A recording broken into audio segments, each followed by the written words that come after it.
Hola a todos, esto es Filosofía para la Libertad.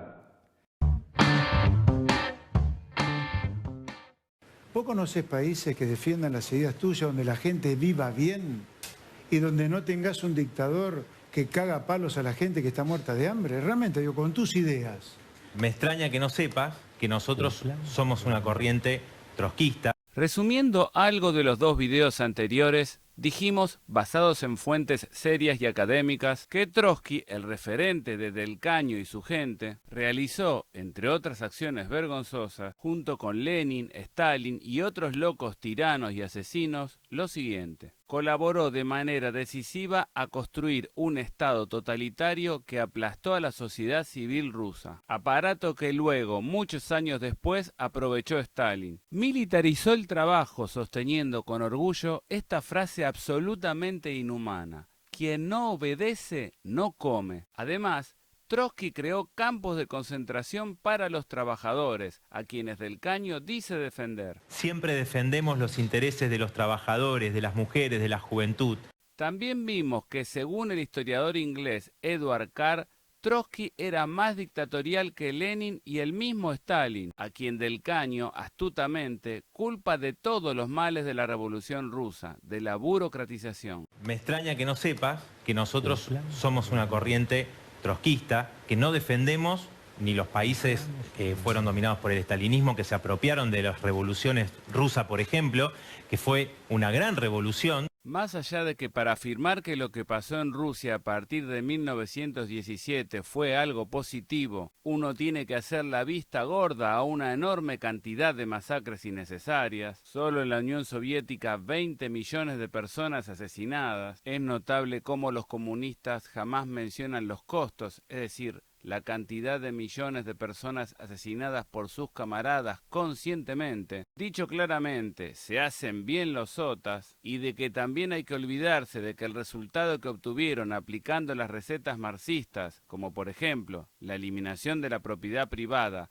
fue paupérrimo, lo cual es clave, no funciona. La Unión Soviética cae en 1991 por pura ineficiencia. Afirmar que la historia negra de la Revolución Rusa comenzó cuando Stalin tomó el poder es casi un cliché. Una idea sostenida muchas veces por ignorancia, pero muchas otras con la clara intención de absolver a Lenin y a Trotsky de los crímenes de los que son claramente responsables y que comenzaron apenas los comunistas tomaron el poder. La Checa, creada en diciembre de 1917 por los comunistas, asesinó a destajo de manera arbitraria desde los comienzos de la Revolución Rusa. La idea de sostener que el estalinismo es el culpable de todo, descartando que la violencia y la miseria son connaturales al régimen creado por Lenin, Trotsky y otros revolucionarios, es no querer ver lo evidente, lo que prueban una enorme cantidad de documentos. Y recordemos otra acción tremenda. Trotsky quería militarizar a los sindicatos, queriendo colocar funcionarios dóciles que obedezcan a su látigo. Esto demuestra que el hambre de poder de este hombre, que no era precisamente un demócrata, era insaciable. Sabemos que por el control que Trotsky quería ejercer sobre los sindicatos, nada menos que Stalin lo apodó el patriarca de los burócratas. Otro punto a destacar es que Trotsky y los bolcheviques fueron golpistas, ya que no derrocaron al zar, como falsamente cree mucha gente, sino a un gobierno provisional, compuesto en ese momento por políticos del Partido Social Revolucionario y también de liberales, en ese momento a cargo de Alexander Kerensky. Es decir, no aplastaron al absolutismo como afirman, sino a la naciente democracia rusa, al zarismo, bastante debilitado por el contexto y por su mala gestión, lo voltearon entre varios grupos, como pasa en casi toda revolución. Y los bolcheviques eran uno más, y no precisamente el que contaba con mayor apoyo popular. Lo que sí hicieron Lenin, Trotsky y sus secuaces es dar un golpe de Estado en nombre del proletariado, en nombre de la clase trabajadora. Trabajadores a los que estos agitadores jamás representaron ni representan genuinamente, o acaso alguna muy rara vez. Es más, dejando de lado las autoproclamaciones, el Partido Comunista en la Unión Soviética los sometió a trabajos forzados, mientras la nomenclatura, es decir, los políticos comunistas, disfrutaban de todos los privilegios. Contundente muestra de la verdad que nos enseñó John Acton. El poder tiende a corromper, y el poder absoluto corrompe absolutamente. Por eso se hace tan difícil creer en las palabras de quienes defienden semejantes aberraciones.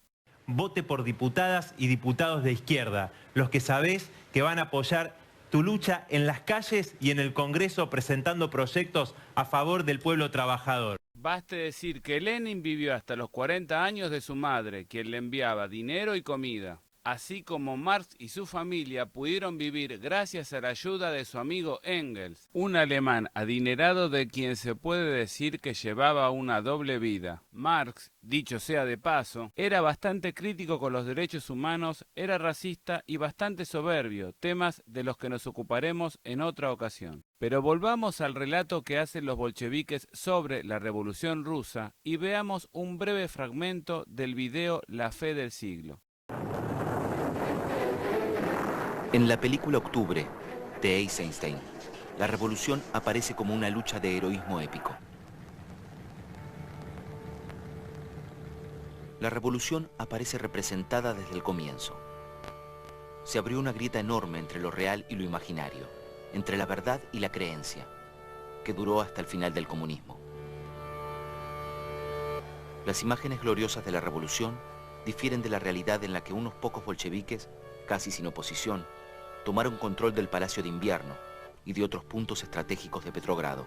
Es decir, la realidad es que fue un golpe de Estado perpetrado por unos pocos bolcheviques ayudados por la situación y con muy pocos escrúpulos, que no podían ganar por el voto porque eran minoría.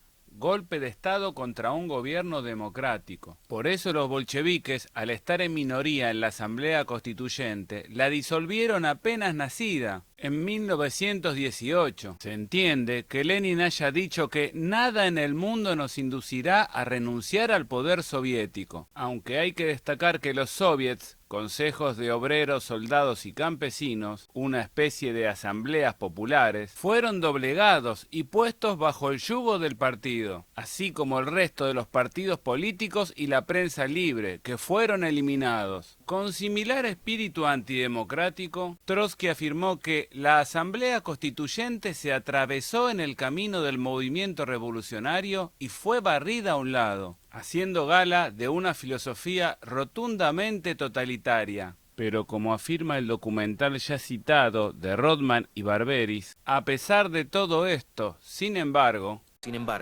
la transformación del alzamiento de Petrogrado de 1917 en una gloriosa revolución de la maltratada clase baja se convirtió en la piedra angular del destino del comunismo.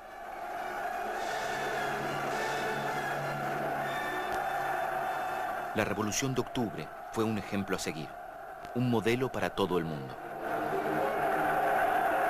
queda claro que por medio de la propaganda, los comunistas construyeron una mentira gigante, usando el cine y cualquier otro medio disponible. Un sapo que gracias al vergonzoso adoctrinamiento en las escuelas, institutos y universidades, nos tragamos en casi todo el mundo. A caballo de la mentira de que el golpe de Estado de 1917 fue protagonizado por la clase trabajadora, este modelo fue seguido, total o parcialmente, y vaya que lo fue, causando mucho daño y generando que millones de personas carecieran de las libertades básicas, esenciales, para desarrollarse como personas, y lo que es peor, amenaza con extenderse a otros lugares del mundo, lo cual, por desgracia, sigue ocurriendo en muchos países, donde se cree, ingenuamente, que la libertad es gratis y que no hay que luchar por ella. Por eso, nunca está de más recordar que la libertad individual es una conquista de Occidente, y que como todo valor importante, recién se la valora cuando se la pierde. Y muchas veces, por desgracia, es demasiado tarde. En el próximo video veremos cómo Stalin tomó unas medidas inspiradas en el plan de Trotsky, que causarían aún más dolor a la población de la Unión Soviética.